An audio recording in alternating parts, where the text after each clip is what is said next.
Live from downtown Detroit, Local 4 News at 6 starts now.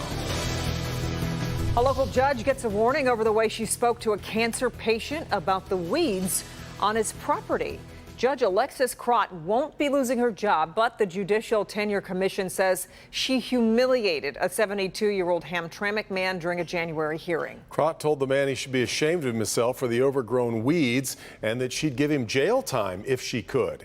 Well, in a letter to Crott, the commission wrote that threat was particularly inappropriate. Victor Williams live with more, including reaction from the family that found themselves at the center of all of this. Victor. Yes, Devin and Kimberly, we were able to talk to a family member who was able to walk us through what happened during that hearing back in January. But just like you guys have said, it's now a higher power that's saying the judge was out of line. You should be ashamed of yourself. If I could give you jail time on this, I would. She was like a little bit rude about the things. That's putting it lightly. Shabir Chowdhury says he couldn't believe he was there to see Judge Alexis Crott virtually lashing out at his father Burham, that's battling cancer, during a hearing about overgrown weeds. I am very sick, man. That is shameful. Shameful.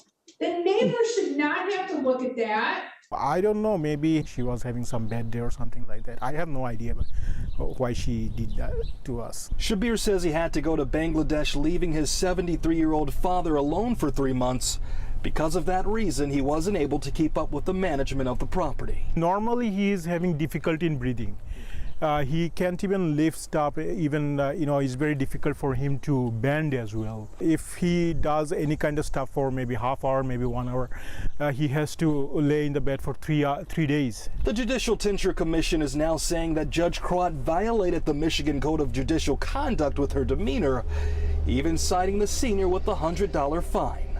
But those who were watching along made sure he was okay. The interesting thing is I went to pay $100, but I heard that somebody already paid by a phone. The community support was like overwhelming. And once again, that complaint has now been dismissed. The judge did make some type of statement apologizing to the community, but Shabir is saying at this point in time his family has yet to hear anything from her directly. In Hamtramck tonight, Victor Williams, Local 4. All right, Victor. Okay, updating you on now some breaking news out of Wixom, where officials are warning people to stay out of part of the Huron River due to a chemical spill. The warning from the Michigan Department of Environment, Great Lakes and Energy was issued late this afternoon. It states both people and pets should avoid contact with the river between Wixom Road in Oakland County and Kensington Road in Livingston County. The company Trabar Manufacturing says it discovered the chemical release Monday. Officials, though, say there is no immediate threat to drinking water. Less than 2 hours now from the closing of the polls across most of Michigan in the primary election. Among the races we are keeping a close eye over tonight, the Republicans fighting for the chance to challenge Governor Whitmer for the state's top elected position. Leading contenders include Tudor Dixon, Garrett Soldano, Kevin Rinke, Ryan Kelly, and Ralph Rabant.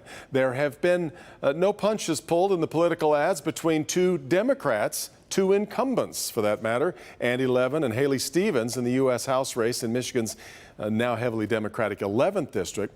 And in the 13th, so much to watch because there are 9 candidates vying for a U.S. House spot, including some very familiar names. As he does every election day, Help Me Hank's been tracking any issues that might pop up at the polls in terms of people being able to exercise their right to vote. Let's get to Hank now from Detroit's West Side. Any issues since we last spoke to you at 5, Hank?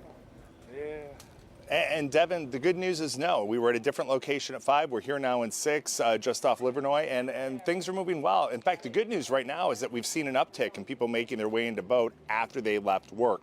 The Secretary of State saying the biggest concern for her today, misinformation.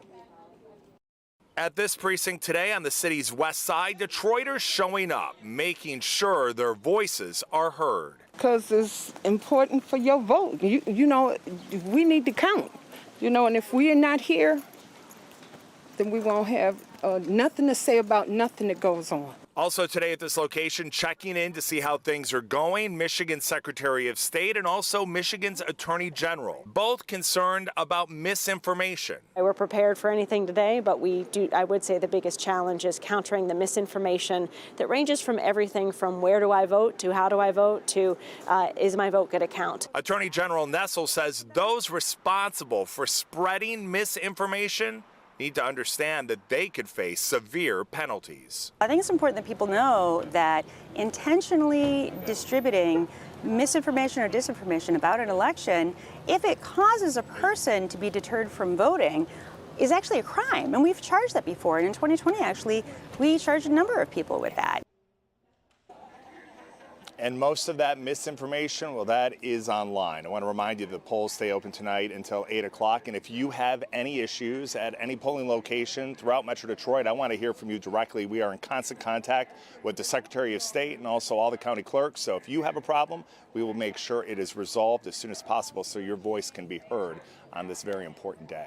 We're live on the west side. Hank Winchester, help me, Hank, Local 4. Watch those issues all night. All right, Hank, be sure to join me tonight starting at 8 o'clock on Local 4 Plus. I'll be joined by our pollster, Richard Schuba, and other election experts. We'll break down the results as they start coming in tonight, 8 p.m. on Local 4 Plus. All right, turning our attention now to the coronavirus, and case numbers continue to tick up. Michigan reporting 20,173 cases during the last week. That averages to about 2,882 cases per day. 106 more people have lost their lives. Nice warm day, but wait till what's to come. Tomorrow really going to heat up on us. Yeah, really is. Let's check in with Brett, see how we're doing. Brett. It's going to be toasty, that's for sure. On top of that, strong showers and thunderstorms looking more and more likely. So enjoy this while we have it. Clear skies, 70s in the north zone, most everybody else in the low to mid 80s. But the humidity is way down right now, so soak in what we get this evening because it won't be around much longer. 80s falling into the 70s and eventually 60s overnight tonight. Jumping to tomorrow, it's mainly during the afternoon and the evening that we're expecting those strong to severe showers and thunderstorms, and it's hot. Mid-90s, feeling like triple digits. Some of these storms could be strong to severe. We're under a slight risk in parts of the area. We'll talk timing and threats. All that coming up here in just a few. Okay, Brett, thank you. Hard to believe there's controversy about pickleball, but one has popped up right at the corner of 3 communities. It involves the Birmingham Country Club, which is actually in Bloomfield Township, and neighbors on its southeast border in Birmingham and Beverly Hills. As Jason Colthorpe explains, it all has to do with the growing popularity of the sport.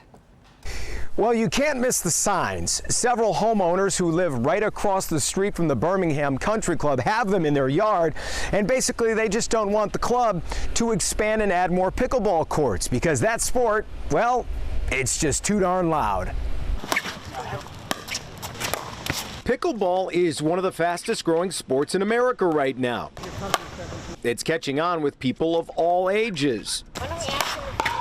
And as you can tell, sometimes the rackets can make a racket. More and more courts are being dedicated to pickleball in the area, which is what the Birmingham Country Club wants to do. But many neighbors are upset with the plan because they say the courts will be too close to their homes, basically across the street. I spoke to several neighbors off camera who shared concerns of pickleball being louder than golf and tennis, and it being played late into the night with players who are boisterous. Hasn't bothered us at all. But not every neighbor sees or hears the problem. We've lived here for 13 years. You know, when the paddle tennis courts went in, you're kind of like, okay, now we're adding to it, but nothing that I haven't heard before, let alone whatever it's from the golf course, from the tennis, even from the pool sometimes. I think it's just kind of part of living across from a country club.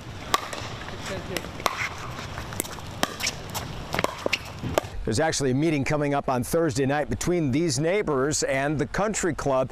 And neighbors are hopeful that they'll listen to their concerns and they can come to an agreement that both sides are happy with. I'm Jason Colthorpe, Local 4. Jason.